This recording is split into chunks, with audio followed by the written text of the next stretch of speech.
Vamos a hablar de los alimentos, pero tenemos que hablar de la alimentación como actividad humana. Es importante entender que lo que nosotros comemos hoy en día no ha sido lo que siempre hemos comido. Y aquí es importante entonces diferenciar lo que pasaba antes del inicio de la agricultura y lo que sucede después de este periodo de tiempo. Cuando lo veamos en la escala de tiempo, vamos a ver que a veces lo que consideramos como normal de pronto realmente no lo es, contando la escala de tiempo que para nosotros a veces puede ser tan grande que no la alcanzamos a dimensionar. Entonces, si nosotros comenzamos haciendo esta diferenciación de lo que pasaba antes y de lo que pasa después del inicio de la agricultura, vamos a entender muchos de los aspectos que hoy en día nos aquejan con respecto a la alimentación. Eh, de 10.000 años para atrás éramos cazadores recolectores. Comenzamos a cultivar hace 8.000, 10.000 años y comenzamos a comer cosas que antes no comíamos o comíamos ocasionalmente, como algunas frutas que solo estaban durante ciertos periodos por razones climáticas, es decir, no comíamos todo el tiempo, sino ocasionalmente. Con la agricultura comienzan a aparecer granos, cereales que antes en la historia de la humanidad pues no se tienen registros de que realmente se hubiesen consumido como lo que sucedió después de la aparición de la agricultura. Y por eso entonces vuelvo y menciono que esto que consideramos normal en la historia de la humanidad puede que realmente no sea así. Después de este periodo del inicio de la agricultura, entonces llegan diferentes momentos, pero solamente voy a mencionar lo que sucede después de las grandes guerras, las últimas dos guerras mundiales y particularmente la última, cuando en los Estados Unidos, así como en el resto del mundo, una prioridad es alimentar a su población. El gobierno comienza a subsidiar a los agricultores, se promueve el desarrollo de maquinaria agrícola y se comienza a producir cereales en cantidades elevadas. Tanto así que llega un momento donde la sobreproducción para ellos se convierte en un dilema. ¿Qué hacer con esto? Y una propuesta que se hace en ese momento es comenzar a exportar. Comenzar a exportar hacia otros países que están en necesidad. Y allí entonces surge lo que hoy conocemos como las famosas cadenas de suministro en la cual los supermercados juegan un papel importante. Quienes quieran conocer un poco más en detalle de esto, les recomiendo un libro que habla sobre esto. Esta autora menciona cómo los Estados Unidos durante el periodo de la Guerra Fría el desarrollo de los supermercados es una estrategia y un arma económica frente a lo que estaba sucediendo con los países del bloque socialista. Entonces es una estrategia desde el punto de vista económico, pero a la vez es la distribución en el mundo de lo que comienza a verse ya a una escala cada vez mayor de lo que conocemos como alimentos procesados. Para procesar los alimentos se requería entonces que se pudieran conservar, que se pudieran transportar, que se pudieran mantener durante periodos largos de tiempo, y entonces allí comienzan a adicionársele aditivos para su preservación. Varios de ellos los vamos a ver. Vamos a mencionar algunos de los que nos concierne hoy con respecto al tema de alimentación y trastornos en el comportamiento con respecto a la alimentación. Uno de ellos, muy mencionado cada vez más por sus implicaciones de salud, es el jarabe de maíz. Pero les quiero presentar brevemente una parte de un video que resume esto sobre lo que ha sucedido desde el punto de vista del consumo de alimentos procesados.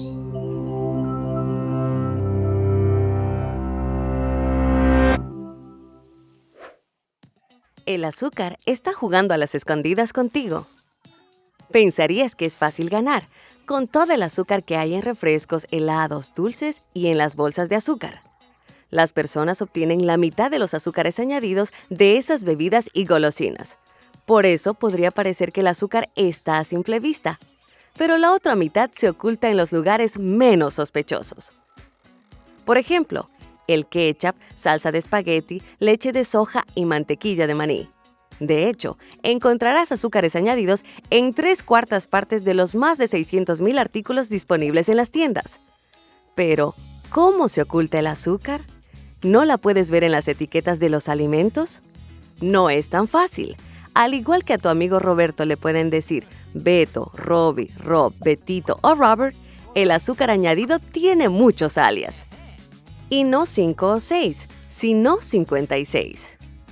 Tenemos jarabe de arroz integral, cebada malteada, azúcar moreno, azúcar de Florida, moscabado y, por supuesto, el jarabe de maíz de alta fructosa, a veces llamado azúcar de maíz.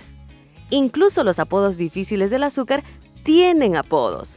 El extracto de uva o de manzana tienen los mismos efectos en el cuerpo que sus 55 gemelos azucarados. Además, cuando varios tipos de azúcares añadidos se usan en un producto, quedan enterradas en una larga lista de ingredientes, por lo que el contenido de azúcar puede parecer bien, pero sumado resulta. Este video entonces lo dejo para quienes estén interesados. Es un video relativamente corto que lo puedan observar.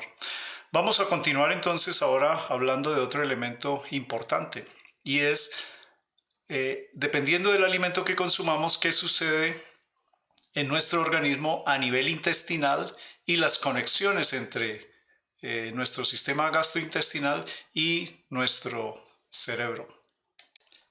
Vamos a hablar un poco entonces sobre lo que conocemos como el eje gastrointestinal, sistema nervioso central. No es un secreto que lo que afecta nuestro sistema digestivo nos afecta a nivel de nuestra predisposición para actividades durante el día, nuestro estado de ánimo, nuestro nivel de energía. Miremos un poco cómo es el desarrollo de lo que conocemos como el microbioma. El microbioma no es nada más que lo que contenemos dentro de nuestro sistema digestivo, conformado por diferentes elementos, pero uno de ellos fundamental para nosotros son una serie de bacterias que viven en simbiosis con nuestro sistema digestivo. Cuando esto se altera, entonces comenzamos a tener problemas. ¿Cómo es el desarrollo? El desarrollo de nuestro microbioma comienza desde que la madre está en gestación, y por eso lo que afecte a la madre durante este periodo, positiva o negativamente, pues va a afectar el desarrollo del bebé, incluyendo la composición del microbioma. También hay elementos en el medio ambiente, tóxicos, metales pesados, que pueden afectar, y otra serie de elementos del medio que pueden afectar negativamente el desarrollo del microbioma en el bebé que se está gestando. La ingesta de medicamentos, si la madre o el bebé estuvieron hospitalizados durante periodos de tiempo relativamente significativos, pero también entonces vemos que lo que pasa después del nacimiento, que ya afecta directamente al recién nacido, pues está vinculado al tipo de alimentación. ¿Fue alimentado con leche materna o fue alimentado con fórmulas de leche comercial? Esto pues va a tener un efecto directo sobre el desarrollo del microbioma. La genética juega un papel, pero en ciertas condiciones de salud, pero digamos que desde el punto de vista general hay otros elementos que, como ustedes ven, son del medio, también son unos del individuo, son de transmisión de la madre al hijo, pero otros que tienen que ver con el entorno, y no solamente pues el elemento genético, que a veces se le quiere dar más peso del que hasta el momento podría tener. ¿Cómo es entonces esa interacción entre estos dos sistemas? Pues lo que nosotros sabemos es que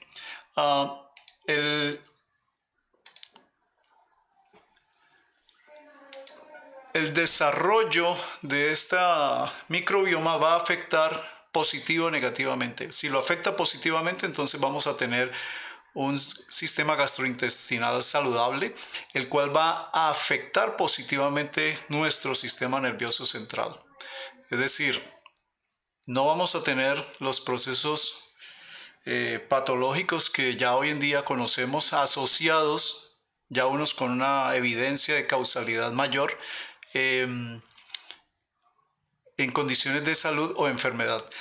También sabemos que las condiciones de estrés crónico que podemos recibir pueden afectar nuestro sistema gastrointestinal.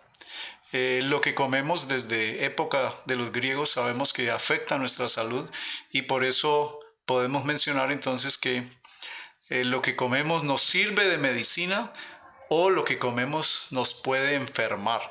Hoy en día entonces podemos hablar de dos propuestas de salud. Uno, tratarnos con alimentos, mantenernos sanos con alimentos, mejorar condiciones de salud con alimentos o mejorarla o tratarla con fármacos, tratando de calmar síntomas muchas veces y no de tratar la raíz.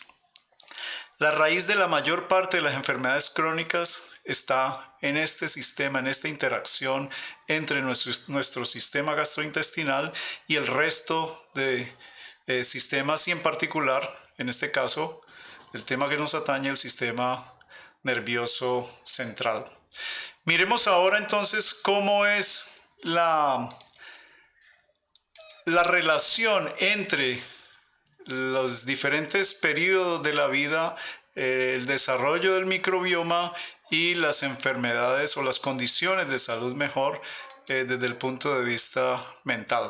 Aquí entonces tenemos, este es un artículo para los que quieran, ahí está la referencia, es una revista que tiene un artículo sobre el neurodesarrollo y la interacción con el microbioma, donde vemos cómo es el desarrollo en cuanto a cantidad, composición del microbioma durante las diferentes etapas de la vida, desde periodo prenatal hasta el adulto mayor. Vemos cómo va cambiando y cuando llegamos a la edad adulta, pues obviamente la variedad y la cantidad del microbioma es muchísimo mayor.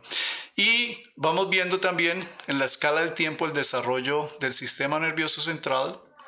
Ya sabemos pues de la interacción que hay entre el microbioma, nuestro intestino y el sistema nervioso central. Aquí finalmente en la parte inferior pueden ver ustedes las etapas de la vida donde predominantemente se comienzan a manifestar las principales condiciones de salud desde el punto de vista mental, ¿sí? El déficit de atención, el autismo, la esquizofrenia, los diferentes trastornos del estado de ánimo, obsesivo, compulsivo, depresión y finalmente pues la demencia y el Alzheimer, cómo van apareciendo durante las diferentes etapas de la vida y los cambios positivos o negativos, las asociaciones que ya sabemos que hay entre el microbioma y lo que está sucediendo en nuestro sistema nervioso central. Hay un vínculo, hay una asociación entre lo que pasa a nivel intestinal. Sabemos que la barrera intestinal se puede alterar. Aparece el famoso síndrome de intestino permeable. Aparece la inflamación, un estado inflamatorio que hoy en día ha ganado más importancia por las condiciones de pandemia en que estamos, pero la inflamación comienza en el intestino. El exceso de macrófagos, el aumento en citoquinas que tienen que ver con esos estados inflamatorios comienzan en el intestino y son promovidos, son empeorados por lo que estemos ingiriendo. Vamos entonces ahora a hablar un poco ya de los trastornos del comportamiento que tienen que ver con sustancias. Antes hay que decir los trastornos de comportamiento asociados con el consumo de sustancias, los alimentos no estaban, pero se han dado cambios ya hoy en los cuales desde el punto de vista psiquiátrico ya se considera un trastorno del comportamiento, el cual es una condición de salud que debe recibir tratamiento médico. Vamos a comenzar hablando ahora entonces de lo que conocemos como trastornos del comportamiento y en este caso trastornos del comportamiento vinculado a el consumo de alimentos o ciertas sustancias. Desde el punto de vista de la psiquiatría, hace algunos años no se consideraba este trastorno de comportamiento, pero cada vez y fundamentalmente asociado a la pandemia de obesidad que se da en el mundo, pues se ha considerado dentro de todos los factores que inciden en el desarrollo o en la progresión de la obesidad como pandemia en el mundo. Es importante entonces que comencemos a hablar un poco de lo que sucede en el mundo y de lo que podemos finalmente tener en cuenta nosotros como persona para nuestra familia y la sociedad en particular. Vamos entonces a mirar el DSM-5, que es la guía del Colegio Americano de Psiquiatría, donde se clasifican las diferentes condiciones de salud mental, pues tiene unos criterios para diagnosticar o no a una persona con un trastorno de comportamiento. Entre los criterios son 11, aquí no están todos, está la tolerancia a la sustancia. ¿Qué quiere decir esto? Que cada vez necesita más porque se hace tolerante a ella. Tiene que haber una sintomatología de retirada por carencia en este caso de la conducta o el comportamiento adictivo. También, pues como ustedes pueden ver allí, está en relación con el uso recurrente o permanente, la cantidad también,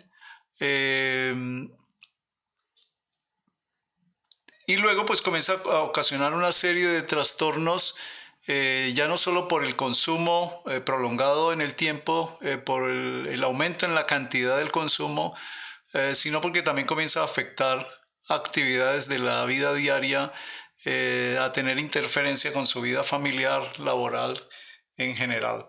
Entonces, teniendo en cuenta algunos de estos criterios, hay herramientas para hacer diagnóstico cuando una persona tiene un trastorno de comportamiento asociado al consumo de alimentos.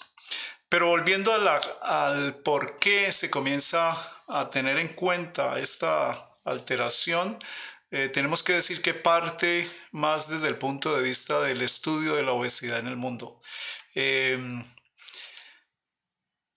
Fue publicado un estudio en el 2019 en el cual se muestra cómo en Estados Unidos aproximadamente el 12.2% de los adultos americanos están metabólicamente sanos. ¿Qué quiere decir esto? Que el resto están metabólicamente enfermos.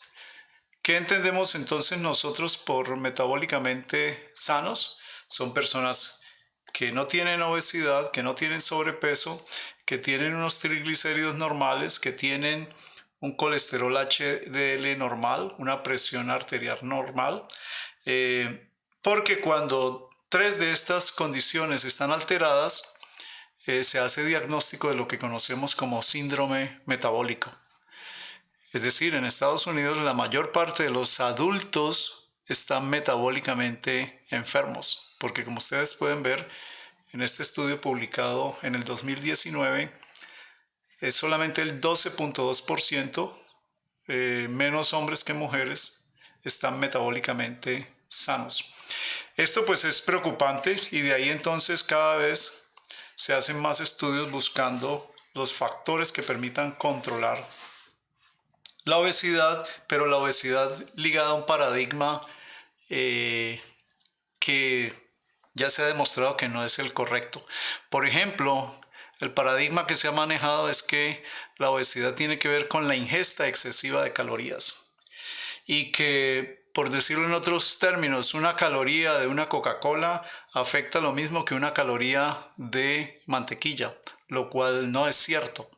Numéricamente, y de ahí surge el paradigma de calories in, calories out, o ingesta de calorías, gasto de calorías, que la relación de estas dos es lo que determina si una persona tiene sobrepeso o tiene obesidad. Las compañías de alimentos comenzaron a manejar este paradigma y comenzaron a multiplicarla por el mundo, diciéndole a la gente que tenía que hacer más ejercicio, que tenía que comer menos para controlar su peso.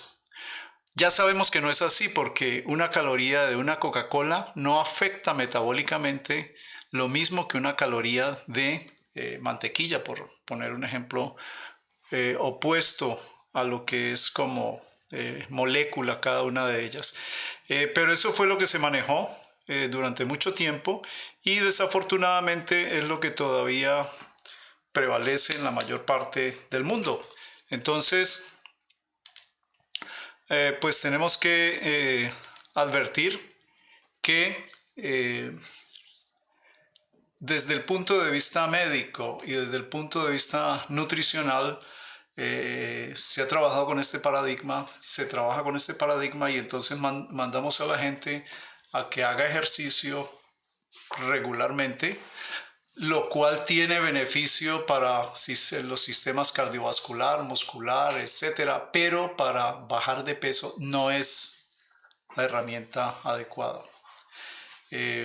Si tenemos que controlar las calorías que estamos ingiriendo, tenemos que fijarnos en los alimentos que estamos consumiendo. Y ahí entonces es donde los alimentos procesados y particularmente los alimentos ultraprocesados pues juegan un papel clave. Miremos entonces qué se sabe hoy en día al respecto. Entonces, nosotros sabemos que ya hay diferentes estudios que muestran cómo el aporte de calorías dependiendo de la composición de alimentos es lo que determina en últimas lo que está pasando. Ya hay diferentes estudios en niños, en adultos, estudios donde hay una asociación muy fuerte y ya hay estudios donde se ha encontrado causalidad, particularmente en las principales enfermedades crónicas, diabetes, hipertensión,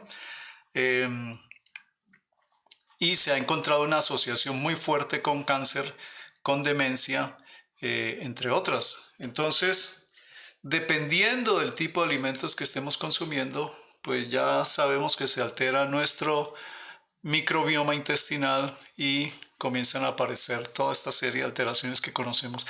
Ahí tienen algunos ejemplos, hay ya una extensa cantidad de artículos de investigación en el mundo que cada vez están confirmando más que el paradigma que hemos manejado en cuanto a nutrición, para control de peso y para todo lo que se deriva como comorbidez o enfermedades asociadas a los problemas que aparecen, tienen que ver con el tipo de alimento que estamos ingiriendo. La obesidad no es una enfermedad como tal, la obesidad es un síntoma, es un marcador de que algo está funcionando mal. En California, en San Francisco, está uno de los pediatras endocrinólogos que más ha trabajado esto en niños. Y esta persona entonces es quien claramente manifiesta el azúcar como un elemento tóxico, ¿sí? Y particularmente la fructosa. La fructosa contenida en casi todos los alimentos ultraprocesados que tienen como principal fuente de aditivo para conservación, para darle mayor gusto, llámese jugos, llámese mayonesa, llámese salsa de tomate, llámese cualquiera de los alimentos ultraprocesados, que es el jarabe de maíz. El jarabe de maíz alto en fructosa, diversos estudios lo han encontrado directamente asociado con hígado graso y a partir de el daño que se produce en el hígado, entonces comienzan a aparecer otra cadena de alteraciones en diferentes sistemas. Este pediatra en particular ya ha encontrado niños de 4 años de edad con hígado graso. ¿Y qué era la característica común en todos ellos en cuanto a nutrición? Consumo de alimentos altos en fructosa, particularmente estos alimentos procesados en la lonchera, en la alimentación, en los refrescos, en los jugos, en los yogures, en todos los alimentos que habitualmente conocemos como alimentos ultraprocesados. Entonces, sabemos que es real, sabemos que existe el daño que estos elementos producen y sabemos entonces que vamos a tener dificultades mayores si no atendemos lo que está pasando con la población infantil. ¿Por qué hablamos de la población infantil? Pues porque sabemos que si no se cambia desde la población infantil va a ser más difícil llegar a tener un cambio real. Por esta razón, entonces, creemos que estos cambios pueden tomar 1 a 2 generaciones antes de que comience a cambiar nuestra interacción con la alimentación. Tenemos que añadirle otra serie de problemas. Uno de ellos es que el mercadeo de los alimentos procesados está enfocado hacia ciertos grupos poblacionales, ¿sí? Entonces, vemos, por ejemplo, un reporte dado por un centro en los Estados Unidos donde muestra cómo la publicidad de las compañías de alimentos está enfocada mayoritariamente hacia la población negra y a la población hispana. ¿Qué quiere decir esto? Y eso está asociado también a lo que nosotros vemos de mayor prevalencia en los Estados Unidos de obesidad, de diabetes, de todos los problemas derivados de la ingesta de alimentos procesados en población negra e hispana, es decir, en las minorías, en las poblaciones más afectadas económicamente, es donde más se promueve el consumo de alimentos baratos, alimentos ultraprocesados, tanto en la escuela como en el colegio. Entonces, podemos decir que el problema es muy amplio, que no solamente es médico, es un problema social, económico, político, que afecta más a unos sectores de la población que a otros. La asociación entre cambios en el comportamiento y el consumo de alimentos procesados en niños es algo evidente. Ya hay diferentes estudios que muestran cómo el déficit de atención, cómo las diferentes condiciones que como adultos nosotros sabemos que existen porque las padecemos con la ingesta de ciertos alimentos en los niños que están recibiendo cantidades elevadas, particularmente de diferentes formas de azúcar, se ha encontrado fuertemente asociado a esos cambios en el comportamiento en niños. Conlleva a un comportamiento adictivo, sí, cuando usted tiene un niño que consume estos alimentos, pues va a ser más difícil entrarlo en remisión, pero es posible. Finalmente, quiero dejarles un video de una investigadora de la Universidad Mount Sinai de Nueva York, que ha trabajado bastante sobre alimentos procesados y adicción.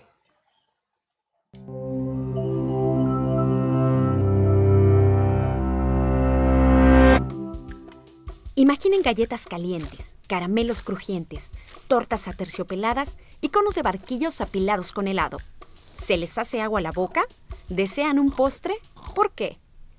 ¿Qué ocurre en el cerebro para que los alimentos dulces sean difíciles de resistir? Azúcar es un término general que se usa para describir una clase de moléculas llamadas hidratos de carbono y se encuentra en una amplia variedad de comidas y bebidas. Miren las etiquetas de los productos dulces que compran. Glucosa, fructosa, sacarosa, maltosa, lactosa, dextrosa y almidón.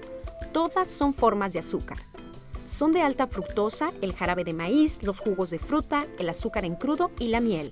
Y el azúcar no solo está en dulces y postres. También se añade a la salsa de tomate, al yogur, a la fruta disecada, a las aguas de sabores o a las barras de granola. Como el azúcar está por todas partes, es importante entender cómo afecta al cerebro. ¿Qué ocurre cuando el azúcar toca la lengua? ¿Y comer un poco de azúcar les hace desear más? Al comer un bocado de cereal, los azúcares que contiene activan los receptores de lo dulce, parte de las papilas gustativas de la lengua. Estos receptores envían una señal al tronco cerebral y desde ahí se bifurca en muchas áreas del cerebro anterior, una de las cuales es la corteza cerebral. Diferentes secciones de la corteza cerebral procesan diferentes gustos: amargo, salado, umami y en nuestro caso dulce. Desde ahí, la señal activa el sistema de recompensa del cerebro. Este sistema de recompensas es una serie de vías eléctricas y químicas que surcan varias regiones diferentes del cerebro. Es una red complicada, pero ayuda a responder una sola pregunta subconsciente: ¿debería comer otra vez? Esa sensación cálida y agradable que uno siente al probar la torta de chocolate de la abuela es un sistema de recompensa que dice sí, y no se activa solamente con la comida. La socialización, el comportamiento sexual y las drogas son solo algunos ejemplos de cosas y experiencias que también activan el sistema de recompensa. Pero sobreactivar este sistema de recompensa dispara una serie de eventos desafortunados: pérdida de control, deseo y aumento de la tolerancia al azúcar. Volvamos al bocado de cereal. Viaja hasta el estómago y finalmente al intestino. ¿Y adivinen qué? Ahí también hay receptores de azúcar. No hay papilas gustativas, pero sí envían señales al cerebro que indican que uno está lleno o que el cuerpo debería producir más insulina para contrarrestar el azúcar extra que estamos comiendo. El activo principal de nuestro sistema de recompensa es la dopamina, un químico o neurotransmisor importante. Hay muchos receptores de dopamina en el cerebro anterior, pero no están distribuidos de manera uniforme. Algunas áreas tienen densos grupos de receptores y estas zonas activas de dopamina son parte del sistema de recompensa. Drogas como el alcohol, la nicotina o la heroína envían dopamina a toda marcha y llevan a algunas personas a buscar constantemente ese estímulo. En otras palabras, a ser adictas. El azúcar también provoca liberación de dopamina, aunque no de forma tan violenta como las drogas. Y el azúcar es raro entre los alimentos que inducen dopamina. El brócoli, por ejemplo, no tiene ningún efecto y eso quizá explique por qué es tan difícil que los niños coman verduras. Y hablando de alimentos saludables, digamos que tienen hambre y deciden ingerir una comida equilibrada. Al hacerlo, los niveles de dopamina suben en las zonas activas del sistema de recompensa. Pero si comen lo mismo muchos días seguidos, los niveles de dopamina subirán cada vez menos y finalmente se nivelarán. Y se debe a que, en materia de comida, el cerebro evolucionó para prestar especial atención a gustos nuevos o diferentes. ¿Por qué? Por dos razones. Primero, para detectar comida en mal estado. Y segundo, porque cuanto más variada la dieta, es más probable que obtengamos todos los nutrientes que necesitamos. Para mantener esa variedad, tenemos que poder reconocer nuevos alimentos y, más importante aún, tenemos que querer seguir comiendo nuevos alimentos. Y por eso bajan los niveles de dopamina cuando el alimento se vuelve aburrido. Ahora, volvamos a la comida. ¿Qué pasa si en lugar de un plato saludable y balanceado, comemos alimentos ricos en azúcares? Si uno raramente come azúcar o no come mucha azúcar junta, el efecto es similar al de una comida balanceada. Pero si uno come demasiado azúcar, la respuesta de dopamina no se nivela. En otras palabras, comer mucha azúcar seguirá siendo recompensado. Así el azúcar funciona como una droga. Es la razón por la que la gente se engancha a comida azucarada. Y volviendo a los distintos tipos de azúcar, cada uno es único, pero cada vez que consumimos cualquiera de ellos, se activa un efecto dominó en el cerebro que dispara un sentimiento gratificante. Muchos y con mucha frecuencia producen una actividad frenética. Así que sí, el consumo excesivo de azúcar puede tener efectos adictivos en el cerebro, pero una porción de torta de vez en cuando no les hará daño.